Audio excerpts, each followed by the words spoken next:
대한민국 국민을 공포에 빠뜨린 신림역 서현역 흉기 난동 사건 발생 이후 온라인상에 비슷한 범행을 예고한 게시글이 잇따라 무분별하게 올라오기 시작했습니다. 익명성 뒤에 숨어 협박글로 불안감을 조성했던 이들은 검거된 이후 하나같이 장난이었다, 관심받고 싶었다는 입장을 밝혔습니다.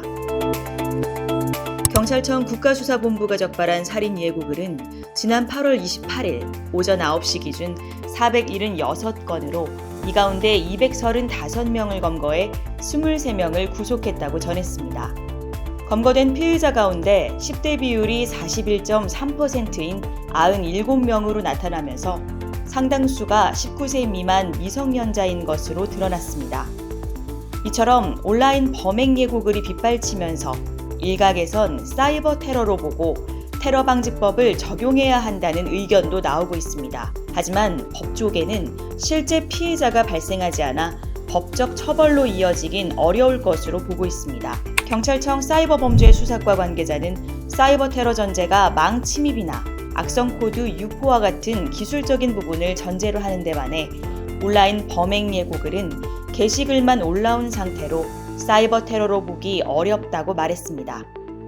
이어 피의자 검거를 위한 IP 추적 등의 사이버 수사대가 투입된 것으로 사실상 사이버 테러와는 무관하다고 설명했습니다. 또한 법무법인 주원의 김진욱 변호사는 현행법상 온라인 범행 예고글은 익명성에 기반해 불특정 다수를 겨냥한 것으로 특정성은 결여된다면서 실제 형사처벌로 이어지기 어려운 실정이라고 설명했습니다.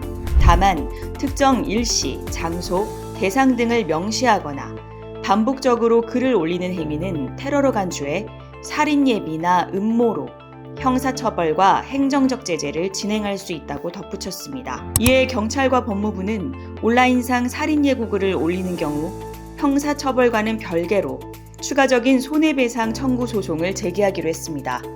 계속되는 살인 예고글로 인한 경찰력 투입과 공권력 낭비에 대한 민사상 책임을 묻겠다는 겁니다. 피해자가 발생하지 않은 온라인 범행 예고글, 현재 여전히 사이버 테러로 규정짓기 어렵다는 결론이지만 불안감 조성으로 국민의 일상은 무너뜨리고 경찰 치안력 낭비 등 상당한 피해를 일으킨다는 점에서 사이버 테러범위 확대와 근거 법률 마련에 대한 논의는 필요하다는 의견이 제시되고 있습니다. 보안뉴스 이소미 기자였습니다.